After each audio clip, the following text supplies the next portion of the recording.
విప్లవం, నిరంతర యుద్ధం. ఏపీ రాజకీయాల్లో మూడవ శక్తిగా బోడె రామచంద్ర యాదవ్.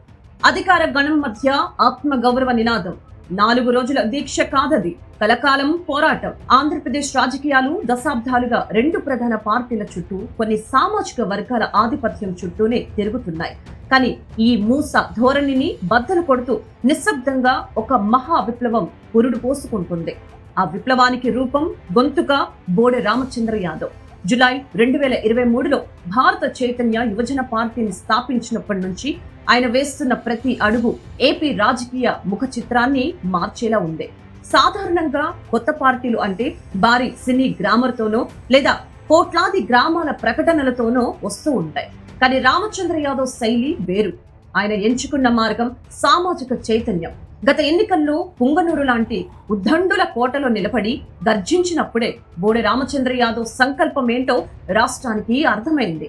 బీసీలు అంటే కేవలం ఓటు వేసే యంత్రాలు కాదని, వారు ఈ రాజ్యానికి పాలకులు కావాలని ఇస్తున్న నినాదం గ్రౌండ్ లెవెల్లో నిశ్శబ్దంగా చొచ్చుకుపోతుంది.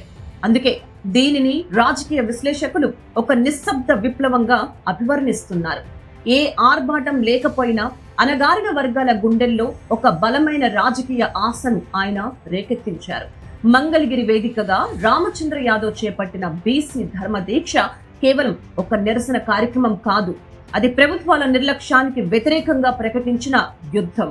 4 రోజుల పాటు అన్న పానీయాలు మాని ప్రాణాలకు తెగించి ఆయన చేసిన పోరాటం బీసీ నాయకత్వానికి కొత్త నిర్వచనం ఇచ్చింది. దీక్ష విరమించిన తర్వాత ఆయన విశ్రమించలేదు. దీక్ష ముగిసింది, కానీ ధర్మయుద్ధం మొదలైంది అని ఆయన చేసిన ప్రకటన క్షేత్రస్థాయిలో ప్రకంపనలు సృష్టిస్తోంది. రాష్ట్ర వ్యాప్తంగా ప్రతి బీసీ గడపకు తన సందేశాన్ని తీసుకువెళ్లేందుకు ఒక కార్యాచరణను సిద్ధం చేస్తున్నారు.